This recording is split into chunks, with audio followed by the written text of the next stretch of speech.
So I'm very, very excited today to have a superstar, a guru in the field of marketing and business. Today I have Christian Sarkar all the way in Egypt. Hi Christian, how are you? Hi, great. Great to be here. So is this your first time in Egypt? It is. And how are you liking it so far? Well, I'm blown away.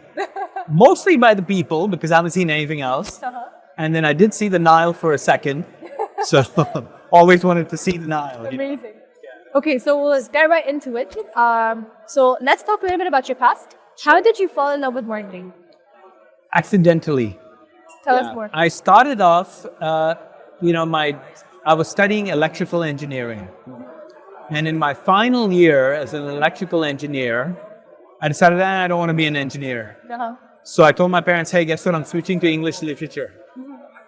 So, when you have Indian people, they don't especially like this concept of, being in a field where there's no job prospects. So I got my degree in English literature. I was a professional student. My undergrad took 6 years. I studied everything under the sun. Amazing. Until the head of the honors college said, okay, it's time for you to graduate. What degree would you like?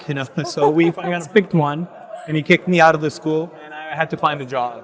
So I ended up working at an engineering company. And did you work? And at that engineering company, I got into the internet. Okay. Because that was when the internet was very young. In fact, it was so young that it didn't exist in the engineering company. So I was one of the first nerds to bring in the internet and to build the first global intranet across 70-something countries for this company. And that was my introduction, in a way, to the world of the internet. And from there, it was just a matter of time before I learned about internet marketing. And what was funny is that company is one of the world's biggest engineering companies. I was one of those young kids who they said, okay, you get to speak in front of all the managers to talk about the future. And I talked about marketing. And the guy whose book I used to talk was Philip Kotler. Yeah, the Philip Kotler. Yeah, the Philip Kotler. Okay, so you guys work hand in hand a lot. You guys are Well, about 10 years ago. Wow. So I didn't know who Philip Kotler was until I started getting into marketing. And this was about 30 years ago. And then I was like, what a guy, right? And I started reading his books. And of course, it was a distant thing. Then suddenly, while I was working with all these different thought leaders, one student of Philip Kotler's came to me and said, hey, Phil needs some help with this idea. Why don't you have a chat with him and can you help him? So I ended up becoming really close to Phil through that experience. And we started talking about general ideas and what's happening. And he said, well, you should write a book about that. There is. And so we've written 3 books now, and the 4th is coming out. Amazing. Okay, so let me talk about the current perspective currently. So I'd like to ask you, what are trends in marketing that you feel are a little bit overhyped that you don't even recommend people using? Yeah, that's a great question, actually. I think everything's overhyped. If we're talking about it, it's probably overhyped. If we're talking about brand activism, it's overhyped. In a sense, what is marketing? It's really finding and keeping a customer. That's what Phil Kotler, Peter Drucker, I would say Peter Drucker is the godfather or the grandfather of modern management. Okay. And Phil Kotler is the father of modern marketing. And these 2 guys actually met at one time and had a conversation, and that's in a book. It's actually Marketing for Nonprofits. I love it's a that. very interesting book. But the idea here, then, what you're saying is, what are some of the new ideas that I think are important? I mean, obviously, there's a problem now with technology. I mean, we have really the real possibility that 30% of our jobs in the world, where there are already too few jobs, are going to go away. I mean, frankly, if I was a CEO who's managing via a spreadsheet for a VC company, nobody needs that. You can cut your costs really fast by putting an AI in charge. And so I do feel like technology is going to be the biggest threat to the future of the planet, along with climate change. And when you marry these 2 together with a mindset of exploitation, I always like to say that it's just a tool, but who holds the tool is going to determine what happens to all of us. And then how do you view AI in the Thinkers segment? I am very worried about AI in the sense that it's very unregulated. The few billionaires on the planet are running it. which what could possibly go wrong, right? These are the guys who gave us global warming, who gave us, a lot of problems. True. But if a VC is running AI, they're just going to use, in fact, I use this analogy, it's machine capitalism. You use the machine to grind more money out of whatever's happening. I love that term. Yeah. So the danger now is we're going to move from hyper-capitalism to this machine capitalism where human beings don't even exist in this world. I mean, they kind of add no value. And by value, we're measuring it, defining it in terms of what the business schools are telling us, which is financial value. Not cultural value, not social value. So all these other values have been left behind by capitalism. Speaking of value, you're very big on purpose-driven marketing. Yes. So tell us what made you really cautious about that topic? Yeah, so one of my inspirations in business was a guy named Ratan Tata and the Tata Company in India. And I had the good fortune, invited by Stuart Hart, who's a big sustainability guy, to write an article with Ratan Tata, Stuart Hart, and on the subject of purpose. And the article was, Why Making Money is Not Enough. I love that. And this was in the Sloan Management Review many years ago. So that was my first real understanding that even the head of one of these giant houses is not really worried about profit. He's actually looking at a lot of other dimensions of the business and not just, in fact, the profit sector and the profit dimension is not last on his list, but it's not the top of his list. Amazing. And that showed me that it can be done. And then I realized that we was living, because there was a product that we had worked with this company to create, and they canceled the product because it wasn't sustainable enough. Oh, Drew, I love that. Yeah. I love that. And so, okay, he could have made a lot of money, and he chose to not touch it because the effect on the communities and the environment wasn't right. So he said, we're not doing this. And to me, that was real ethics, and leadership. So that's the kind of thing that I think blew me away at the time. And I never really had the opportunity to meet him face to face, which I was looking forward to at some point doing that. But I met Phil instead, so life is good. Yeah. Amazing. All right, so you've written a lot of books. You've worked on multiple projects throughout your years. But do you have one project that is very close to your heart? Yes.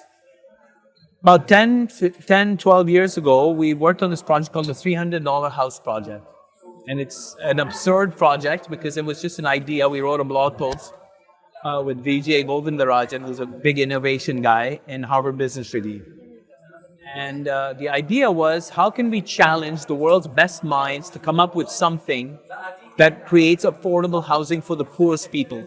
And specifically, we were looking at places like Haiti, where they were living in tents, and at night, people would cut the tents and rape the women and all this horrible stuff. So we were like, okay, how can you build a city house? It doesn't have to be huge. It can be the size of this thing here, like a little shed, but it has to be comfortable enough. It should be able, and that was the challenge. And that has grown into a product and many products. Yeah. But a company that came out of that project was called Moladi, and they're in South Africa, and like 17 or 22 countries around the world now. Wow. And the World Economic Forum called them the future of housing, affordable housing in the developing world. I love that. So it's an amazing story. Wow. And the guy is amazing. His name's Annie Boats, and the company's name is Moladi, and from South Africa. So African made.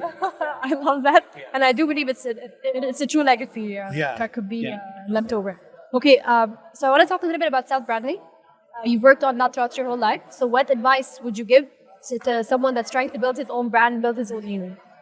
Okay, it depends. If you're building a personal brand, I really dislike this influencer thing, because you have a lot of idiots who are influencers who have great audiences but aren't really saying anything. In fact, they are like Kim Kardashian, for example. I feel sorry for her in a way, because she's selling junk at high prices and now low prices, but literally plastic that you're going to wear and wash. And every time you wash it, you're putting plastics everywhere. So this is a degenerative brand using influencer marketing. So I would say, be real, be nice, try to find something where your contribution is in your community or in a company or in yourself, where you can make a difference. And if you can't make a difference, grow yourself to make a difference. Find a place that you love, a skill that you don't have, and grow it.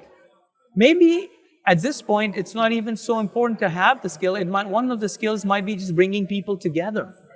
Because that's a skill that's really missing. Because we don't teach people in business school how to collaborate. We teach them how to compete. True. So they're all busy backstabbing each other while the planet goes down the drain.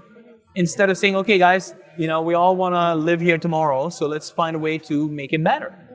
And this happens in times of collapse. People come together to solve problems. We don't do this until everything's over, until we're literally in the rubble.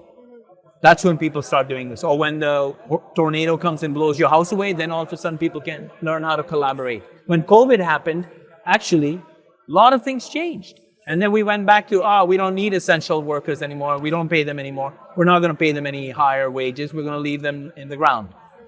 Very uncool. So I think the fundamental economic ecosystem and structure of our economics is fake. So we have a fake economy in a sense. And I think if you're a young person, it's very sad. You're like, what do I do? Do I go work for a corporation? Do I work for a small business? Do I work for myself? And we're taught not to take risks and not to invest in ourselves, but really take the safe road. All our parents want us to do is be a safe middle manager in a large global company where we get paid, drive a fancy car, have a nice house, and that's my mom's dream for me, Yeah, I was just going to ask you, so what are your parents' view about your success currently? Yeah. Well, my parents died a while back, a few years ago. But in the end, they were like, wow, this idiot actually did something that we can't believe he actually did this. I can't believe I got, and really, a lot of it has to do. To see him do that. Yeah, and they did get to see, and I was on this Thinkers50 Radar. My dad said, what are you thinking about in this Thinkers50? I said, sorry, Dad. But so he was always sarcastic with me. But, if you look at what parents do for their children, I'm always grateful for this. My parents really did everything for us, for my sister and myself. And in a way, we want to pay it back to our kids, but beyond our kids. See, this is the other thing.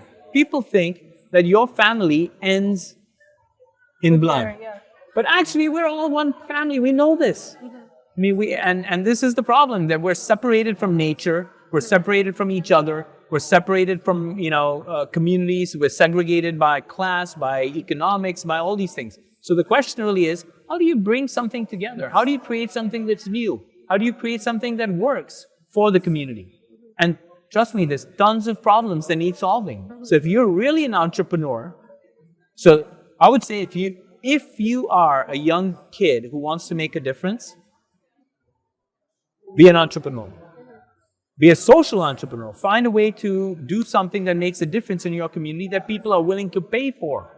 So it's not a charity. Charity is like the worst way to create value because it doesn't. You're waiting for Bill Gates to give you money. That's not going to create value because he's going to tell you what to do then. So you want to create value so that you can grow your business in a way that's not destructive, that's local, until you get to a point where you go, okay, this is enough. I don't need to be the boss of the world. I'm happy running this nice little business that employs people that love their company and come to work every day and everybody's happy. If you go to work and you're unhappy or you don't want to go to work, that's a sign. Something is really wrong here and maybe we can change it by doing something different. The problem is there's not many opportunities. So if there's not opportunities and you can't find them, you have to create it. Okay. I love that. So speaking of the common mistakes that people usually fall into, what is the biggest marketing mistake that marketers might fall in? Working on your brand before you have a customer. Okay. Because there are a lot of people who think a brand is more important than the customer. The brand is actually not. A brand is actually something you work on. It comes out of the founders or the founding principles of your company and the purpose of your company. If your purpose is just to make money, you don't even have to start a company. Go figure out how to do derivatives or something. Be a hedge fund manager.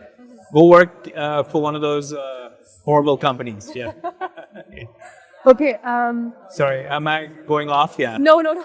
So my last question would be, if you were to present yourself in an emoji, what was that? It would probably be the one with the eyes, the one that's totally out of it. Yeah.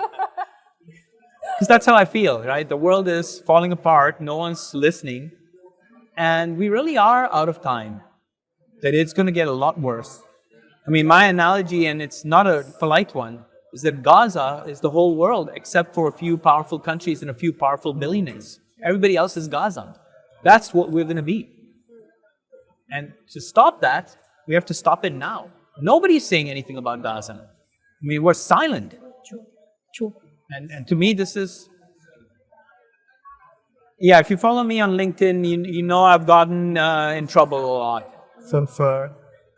And this kind of violence, the violence that is used to justify things that are unlawful. I mean, in Bangladesh right now, we have violence against Hindus because the government changed, Sheikh Hasina had to run off. And now you have elements in society that are using, let's say, religion as a form of violence to take land from, let's say, poor Hindu peasants. So they're beating up on the Hindus. But if we allow this kind of thing to happen in any society, right? I mean, this is the problem. And Gaza, to me, is case study number one. We are never going to fix environmental problems if we can't solve Gaza. And we can't solve Gaza because our government is bought and sold by special interests that don't want to solve this problem. In fact, they want to continue the problem, and they're paying our politicians to do it. If you look at the number one funder of all our American politicians, including the Democrats, it's IPAC. So it's depressing. And that's one reason why we have to regenerate our government. We don't have democracy. And right now we're moving from an oligarchy to a kleptocracy. This is the shift that I see happening. And I hope I'm wrong, but I don't think so. I think I've studied this pretty well. So we are not so capitalism killed communism. It also killed democracy. So we need to kill capitalism in its present form to create something new. And I think that's regenerative economics. And that includes not growing wildly, but creating a stable environment where, we actually care for the common good. And that the foundation of all of this is the common good. And if you look at all the religions, we all have this common good idea in all these religions.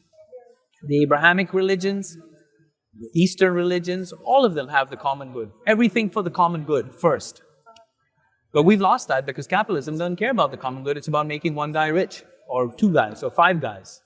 That's, to me, the major challenge. And if you're a marketing guy who's selling junk to people by manipulating them to think that they're cool if they buy this junk, so they spend money they don't have on stuff they don't need, then you're not doing marketing. You're actually ripping people off. And much of what we call marketing today is that. And that, I think, is one of the messages that Phil and I have worked on a little bit. And we'll see what he says tonight, Christian, thank you so much for all these insights. Thank you for talking about very important topics, something going on in the world right now. Thanks. It's a pleasure. Thanks for having me so much. Thank you. Thank you.